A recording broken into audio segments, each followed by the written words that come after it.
You mentioned Kevin O'Leary. He's with us now on the telephone. And sir, good day to you. You have made no secret of your quest. What's the price tag? How far have you gotten?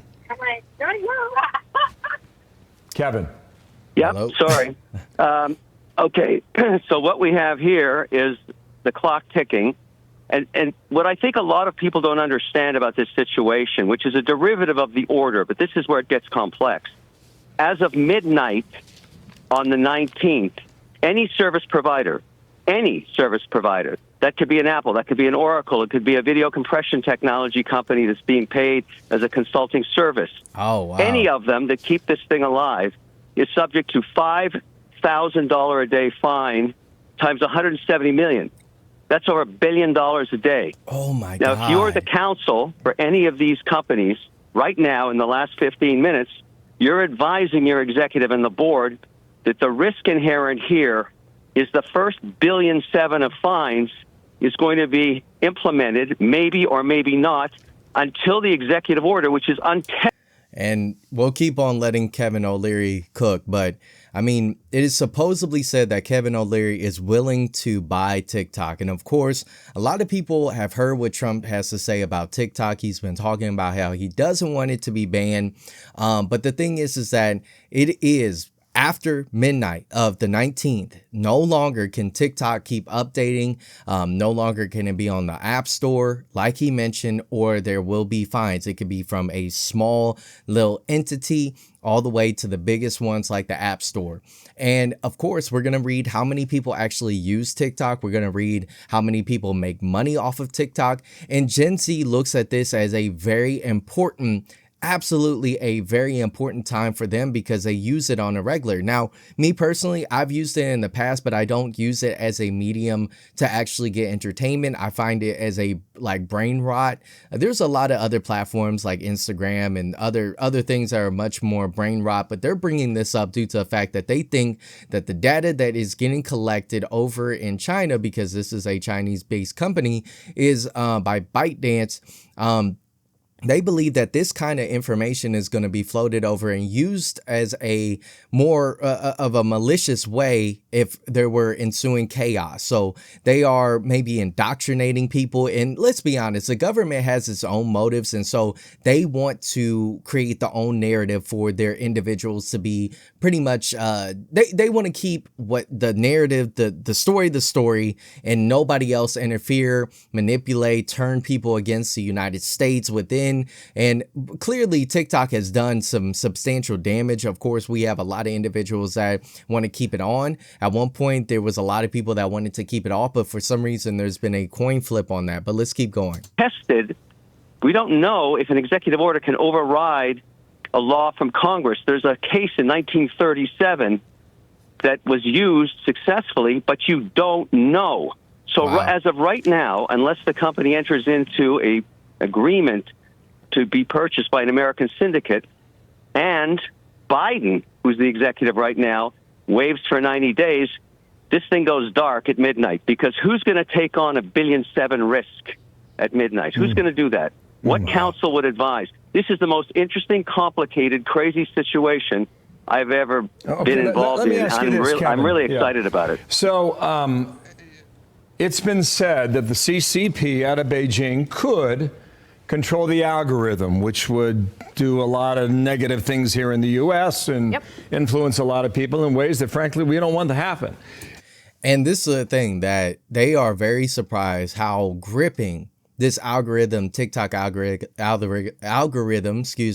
has been for the Gen Z, and how manipulative, my words keep rambling on, but how manipulative this system is. If you go over to TikTok, it instantly grips you with what you like. If it's animation, girls, dancing, it grips you. And so it kind of knows exactly where how to keep you on the app. And it's an ecosystem. You know, to me, Instagram does a better job for me because I like funny things, and my algorithm isn't messed up with all this like brain rot stuff where it's just talking about skippity toilet and something random and whatnot.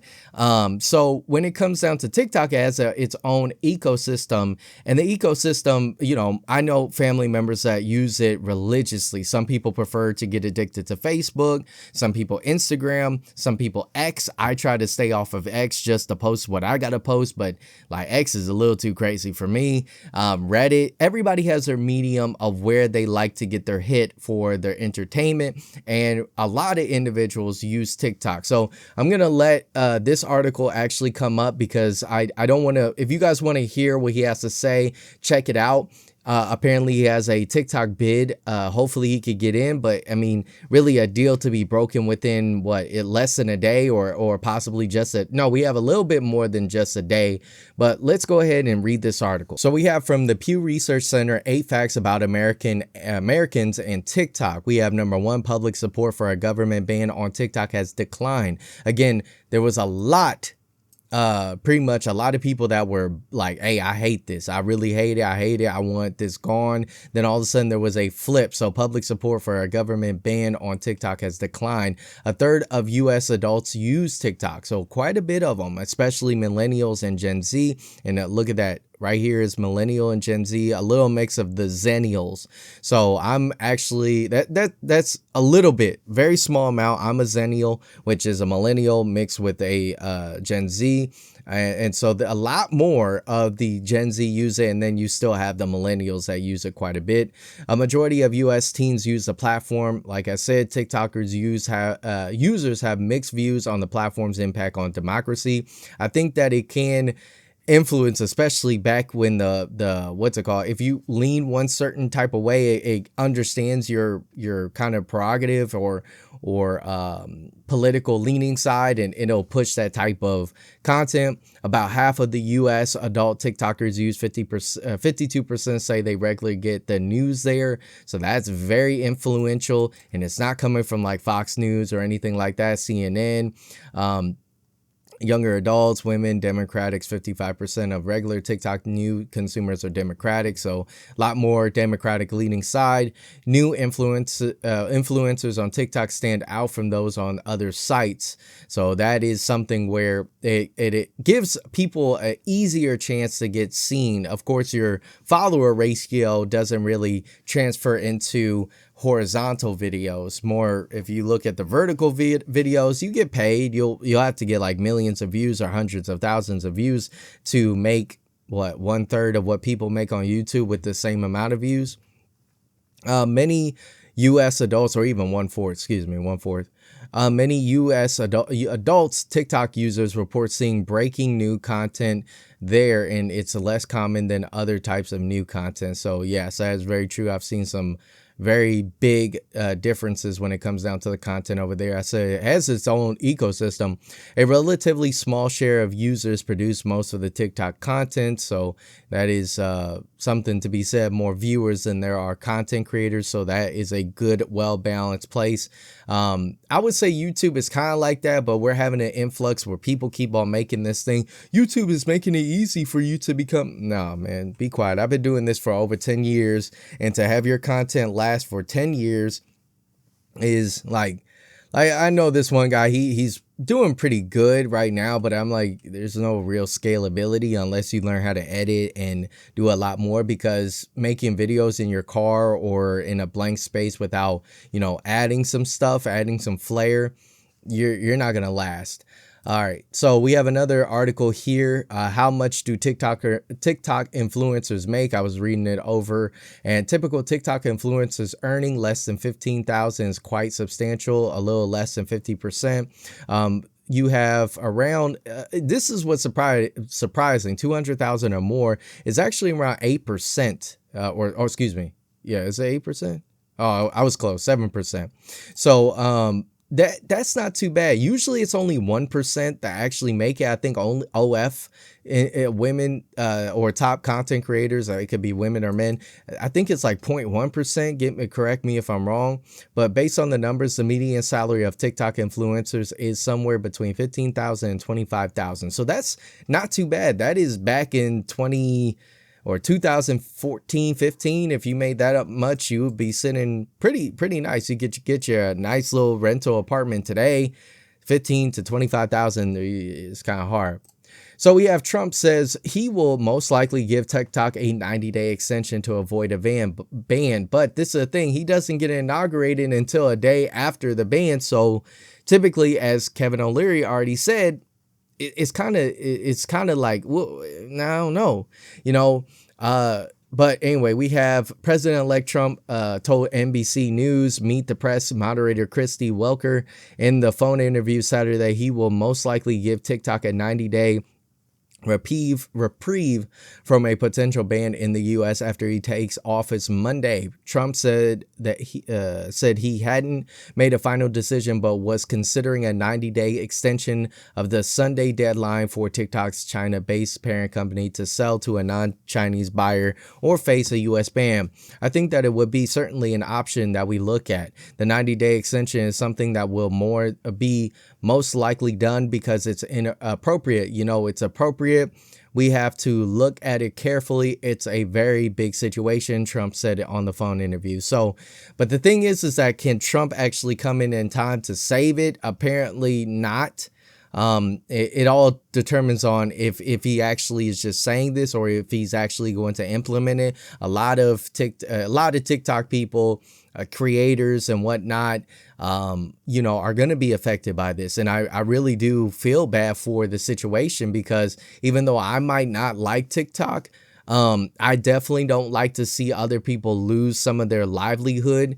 I would hope that even when the start of banning TikTok happened, I believe like 2 or at least 2 years ago, that they moved their audience to a platform like YouTube, like X, like Instagram. But last little article that we have here is who could buy TikTok before Sunday? What to know after Supreme Court upholds ban.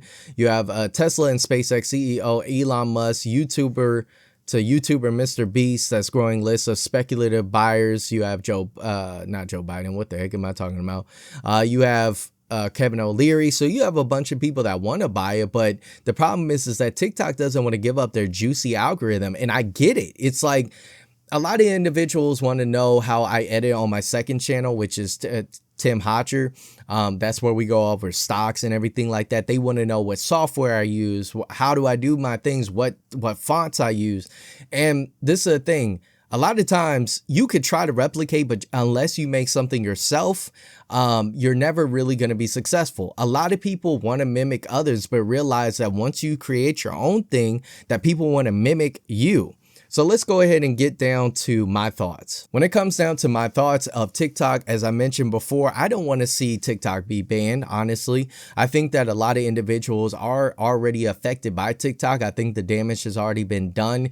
And to see that if there's any more further TikTok damage in the US, I don't believe so. I mean, the truth is that the government wants to be able to sell you what they want to sell you and not have any other external influence out there. I've already said in the past that the Chinese, once this went up and they allowed this to stay up and grow as massive as it is, the damage has already been done. And when it comes down to Gen Z, this will ruin the relationship between the government and the young individuals. And that's the problem that we're going to have here. Now, my daughter's age, which I have her little toy, she came in here for a brief moment to play with their toy, and like we were playing cookies and whatnot.